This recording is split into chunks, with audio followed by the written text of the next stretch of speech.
play basketball. 3,000! History with an exclamation point! Anthony for three. Bang! That one goes down, and the game is tied. Rockies are champions of baseball.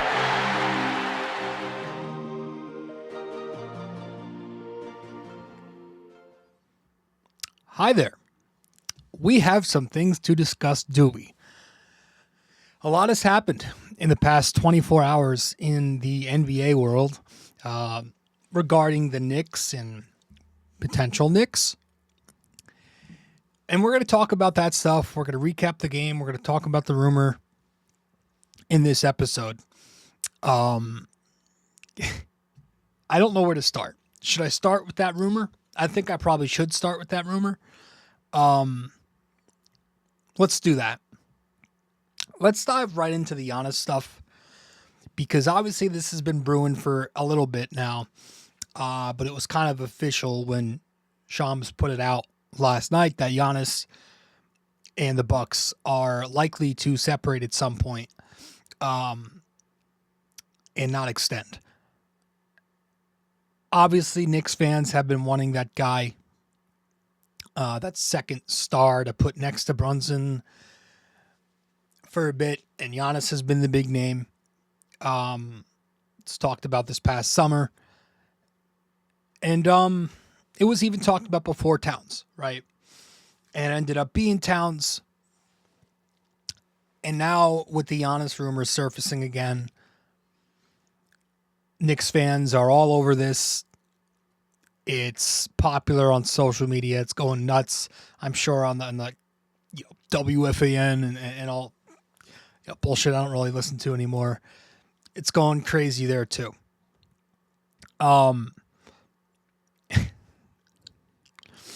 Obviously, Giannis Antetokounmpo is a superstar player. He's a Hall of Fame player who is, still playing the best basketball of his career. And you want that, right? Obviously, I can get behind the, he's talented, you do it, and you worry about it later. Like, I can understand it. Maybe not get behind. I can understand wanting that just because he's that good, right? And there are certain guys you do that with, right? Kind of like the Yankees trading for Juan Soto a couple years ago. So, in terms of like, you trade for him, you worry about that stuff. Like, I can understand where you're coming from. I'm not going to sit here and spout some old man narrative about it's too much, it's overkill. That's not the reason I'm saying let's think about this. But there are actual basketball reasons for being skeptical of this idea. And I feel like unless you're some casual barstool jock and you just watch First Take and all the ESPN reality shows, you probably don't really focus in on the details like I'm going to dive into here. But if you're actually talking about the basketball aspects of it, I'm going to be blunt. You don't win in the modern age with a bunch of rotational players who cannot space the floor. Giannis Antetokounmpo refuses to play the 5. Okay, that's known. So his only fit would be with Karl Anthony Towns on the Knicks roster. And that, folks, that is not financially possible with where the Knicks are financially, where they sit near the second apron and all that. They can't do that. So to match salary and keep Cat, they would have to gut every other guy. Every other guy would be in this deal, and talent-wise, that wouldn't even be enough for Milwaukee. I don't even think you could do that. So it is simply unrealistic to make this trade without moving Towns, which, to be clear, on paper, you do that swap. Yes, of course, it's Giannis and it's Towns. It's day and night. But I revert back to the first sentence here. You don't win in the modern age with a bunch of rotational players who cannot space the floor. And when the Bucks won the finals in, was it 2021? Giannis was surrounded by floor spacers.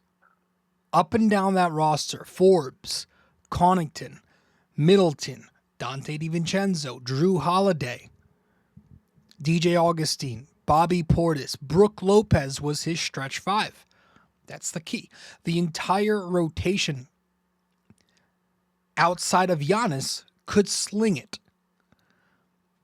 Coming here to New York in a big contract swap, Cat for Towns, he'd then be playing big-time minutes, Giannis would, next to Mitchell Robinson, who'd get starting minutes. Gershon Yabusele would be bumped up to playing backup center. He would be getting rotational minutes. And Josh Hart would be getting major minutes next to Giannis. They would all be playing major minutes. So on top of that, in this deal where Cat's gone into Milwaukee, one of your major floor spacers in either OG Anunoby or Mikal Bridges would be in this deal too. So they're gone. Giannis doesn't play like a big. He might be a big, size-wise. He's a center. But he doesn't play like a big where he's roll man off pick and roll and he's standing and floating in the dunk spot. He plays like a wing. He creates offense off his drives. You need optimal spacing for a guy like that. Playing him with multiple 3, 4, 5 floor shrinkers is simply not feasible. This is not NBA 2K. This is not rec center basketball. It's not pickup ball at Rucker Park. This is the NBA in the 2025-2026 season. Modern organizations know how to scheme for that. So you can't trade for him unless you move Cat's money. And if you do that, it'll assemble one of the least efficient offenses in the sport. And it would put that much more tax on Giannis's body, even at the 4, which is the whole point of him not wanting to play the 5 anymore at this stage in his career. He's 31 this weekend. It's not going to work just basketball-wise. They would have to do a whole lot, and they don't have the money to do a whole lot after the trade.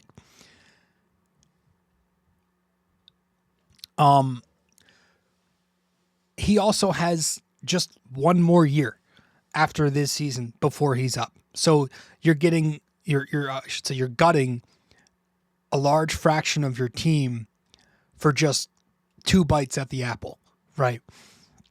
Nothing beyond that is guaranteed. Does that sound eerily familiar? Does that take you back to 2011? If this was a video game and Giannis was like, yeah, I'll play the 5 again, and he was younger and capable of playing the 5 full time, of course I trade for him. Brunson, McBride, Mikal, OG, Giannis, there's your lineup, go win a chip. No shit. That's not the case. He wants to play the 4. Mitch now plays the 5. Hart's now there. Yabusele's there. You lose an OG or Mikal. It's Giannis with a bunch of guys who are going to clog up that paint. That's not the play style you need to surround him with. He needs a stretch 5. He needs floor spacing wings. You have to actually know basketball to really give an opinion on this. You can't just say, oh, trade for the star, the Knicks need a star, the Knicks haven't won a chip, the Knicks are trash. That's like the old man take. You got to actually have some knowledge behind this and dive into some of the details. I just can't believe some of what I'm seeing without people actually giving an educational take. Not to praise myself. I'm a dope who nobody listens to, but I just think some of these takes are outrageous. And that's as far as I'm going to go. I'm done talking about this because I think it's silly and I don't think it's going to happen. So with that said, let's talk about this game where the Knicks win 119-104 over the Charlotte Hornets last night at Madison Square Garden. A nice rebound after a disastrous loss. Hold on one sec. Sorry, I thought we were about to crash there. It was a nice bounce back after a rough loss at the fake Garden. This game had some ups and downs. The Knicks were up 20. The Knicks were damn near tied, and it got close. It got not so close. But at the end of the day, they got it done. Strong fourth quarter. Brunson has a nice bounce back, 26 points. He had a great second half. Another strong Bridges game, 16 points, 4 rebounds, 3 more stocks for him. Deuce continues to be lights out from 3. He's now 63% from 3 in his last 5. Towns, he goes nuts.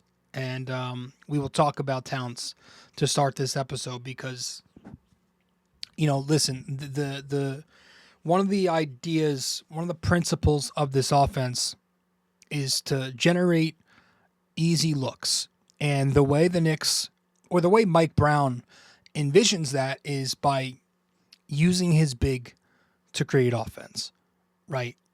And Brown's offense with Sacramento was very similar in that he had Domantas Sabonis creating up top, playmaking through him up top on the pinch post, handoffs, DHO, back cuts, etc.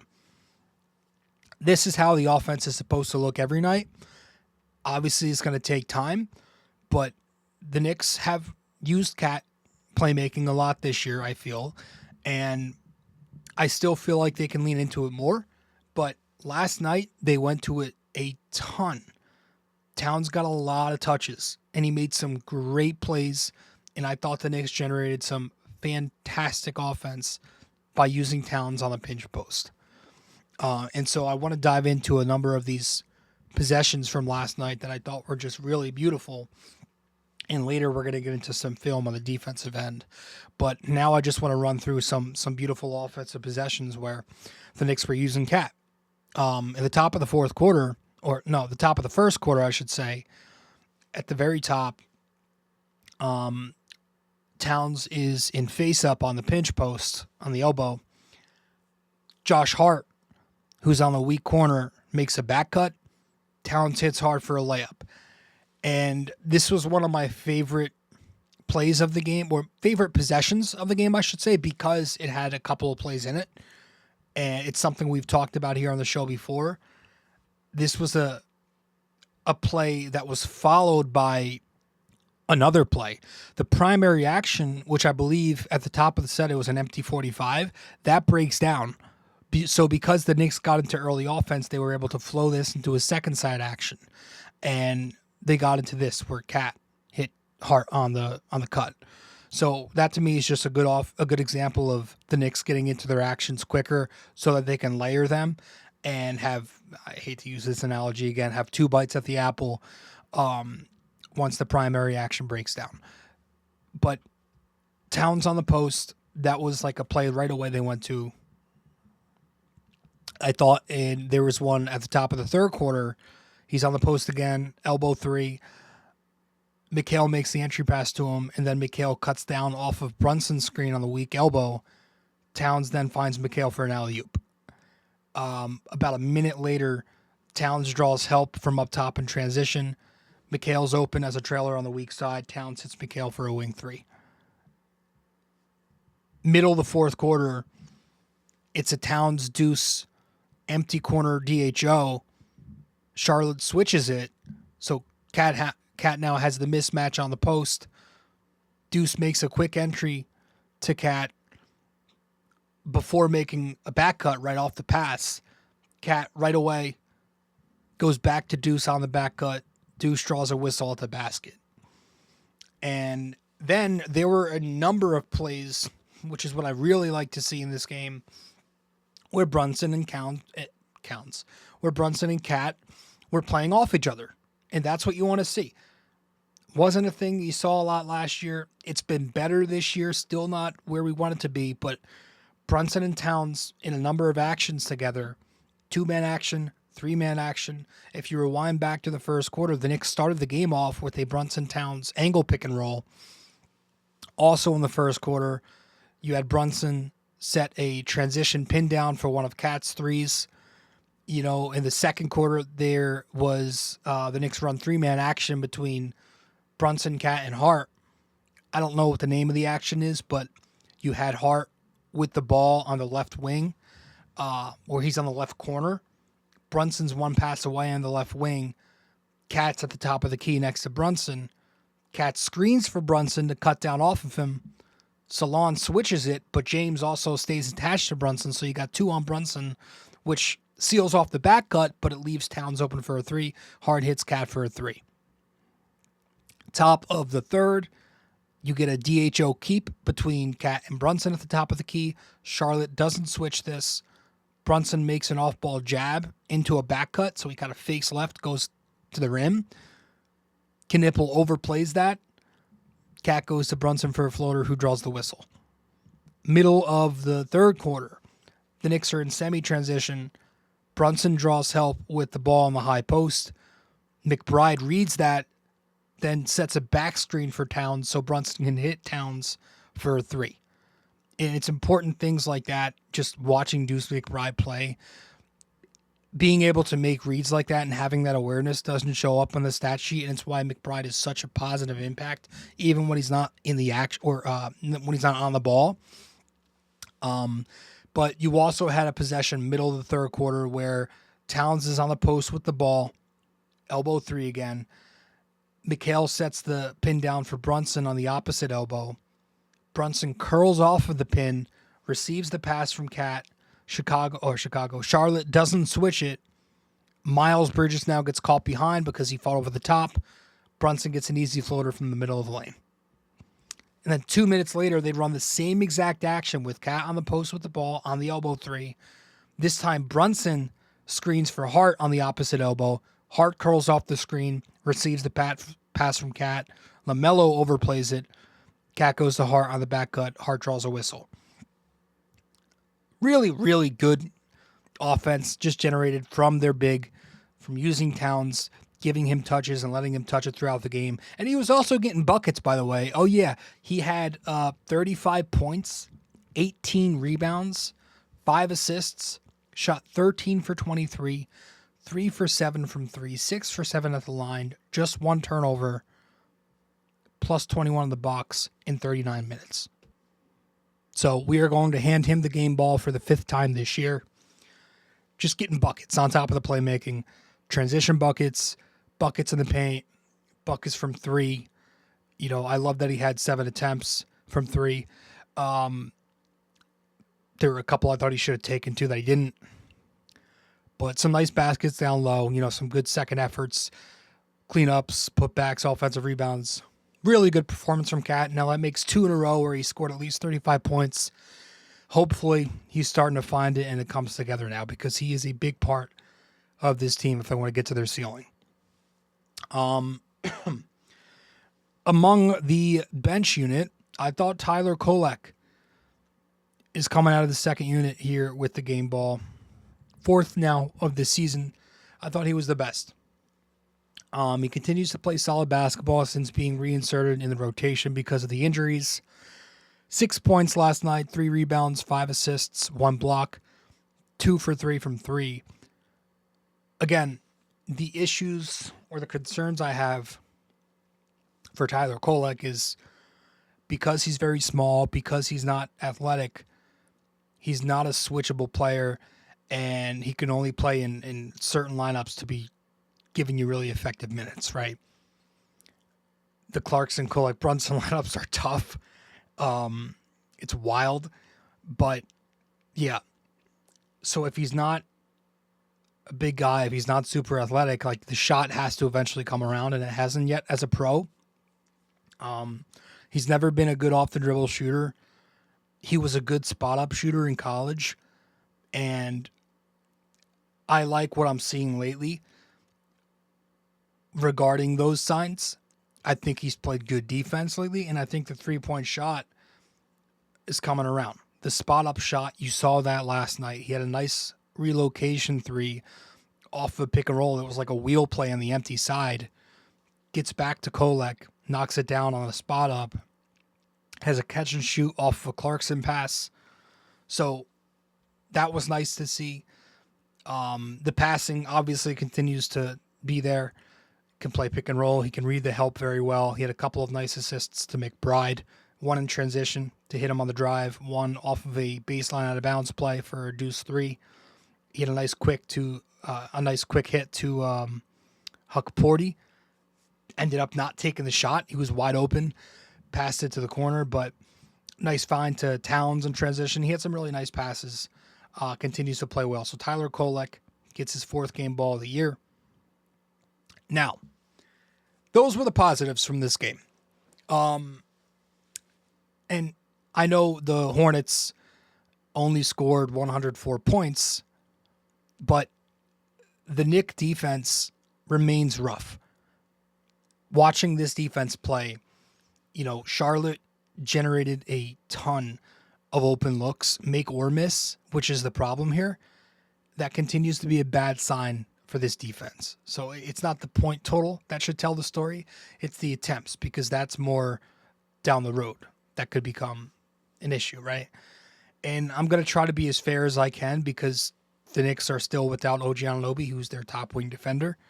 He's got a guy with a ton of size, with a ton of quickness, and he's usually their low man tagger.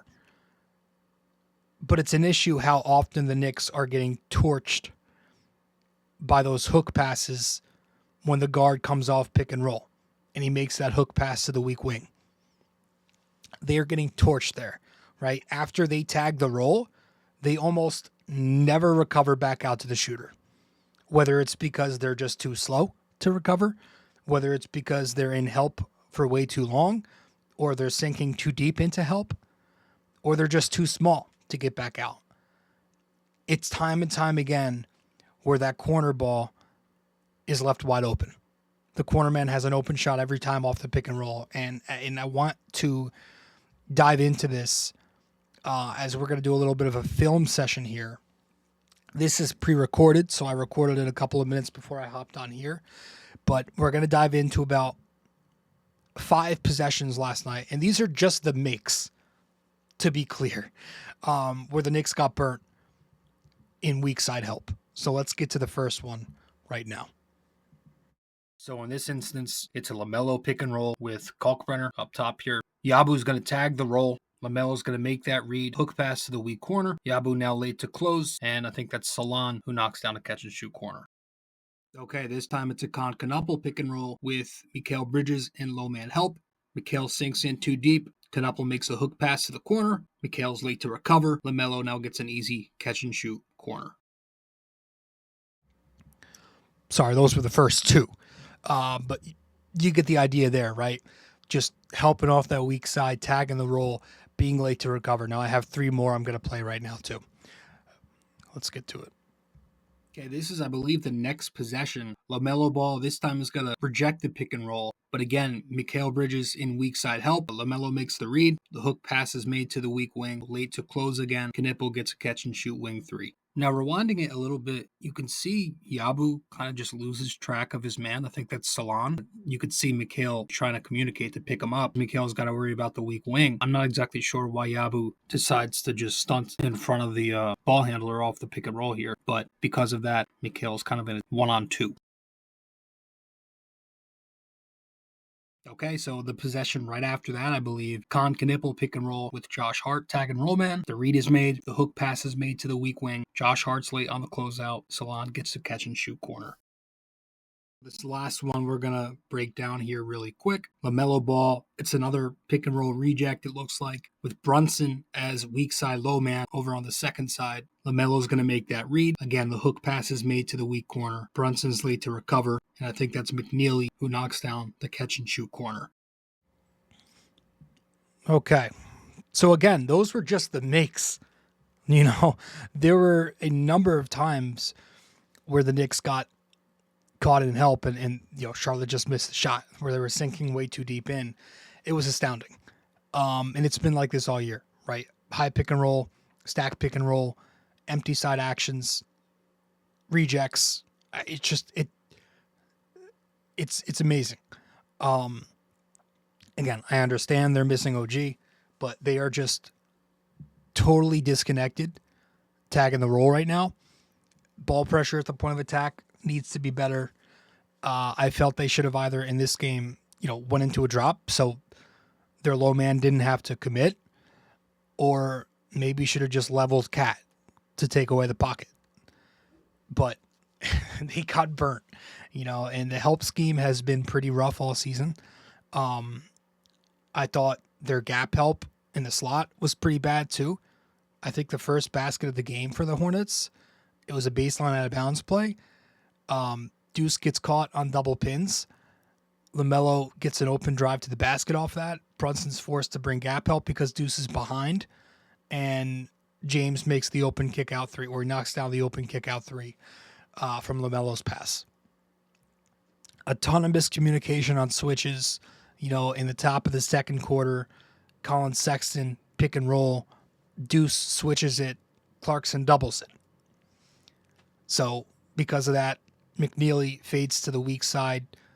He's open on the pop. Sexton driving kick, knocks it down. Just a bunch of breakdowns. There were pick and rolls where Towns wasn't dropped. There was no switch. That screwed everything up. The guard then has to stay attached, or else everything just blows up because the big now has to come up. Or, Cat has to be good enough so the ball handler can't make that pass. And a lot of the time, he's just not good enough there. It's stuff like that makes you wonder if it can work. I hate to do that because I'm a big Cat fan, but it's tough watching. So hopefully these are things the Knicks under Mike Brown can tighten up. But we'll see. Up next for them, they've got 2 more home games before their quarterfinal cup game. But they've got Utah tomorrow night at 7:30 at the Garden. And then Sunday, they play Orlando at noon. So would love to win that game. But hopefully it's a free win on the schedule tomorrow night, being it's the Jazz. And with that said, we're going to head to our break. And then when we get back, we'll wrap it up here with our trivia question. And that will be that. Stay with us. Be back in a sec here on episode 939 of the podcast. Quick break here, guys. Stay connected with BD4 on social media. Follow us on Instagram and X at BD4Pod, and find us on Facebook by searching BD4. Don't miss out. Join the conversation. Want more BD4? Subscribe to our YouTube channel and never miss an episode. Hit that like button, drop a comment, and share with your fellow fans. Don't forget to ring that bell so you're always the first to know when a new video drops. Love BD4 but don't have the time to sit down and watch? Don't forget to subscribe on Apple Podcasts and Spotify so you never miss an episode. And if you're enjoying the show, leave us a 5-star rating and a quick review. It helps us grow and keeps the conversation going. All right. Welcome back to the show. Welcome back to episode 939 of BD4. I appreciate you all tuning in. We're going to wrap this one up with our trivia question, and that will be that. So let's get to our trivia here. And that is, when was the most recent season in which the Hornets won the series against the Knicks? All right, when was the most recent season in which the Hornets won the regular season series against the Knicks? Let me know the answer wherever you can reach me. If you get the answer correct, I'll give you a shout out in the next episode in front of all 2 of our listeners. So, hope you enjoy the show, and I will see you all after the Knicks hopefully take down the Jazz, no problem. And then we'll go from there. So I appreciate you all tuning in as always, and I'll see you very soon. Later. Hey guys, thank you for listening to BD4. Be sure to follow us on social media, subscribe to us on YouTube, and give us a 5-star rating on Apple Podcasts. We'll see you next time.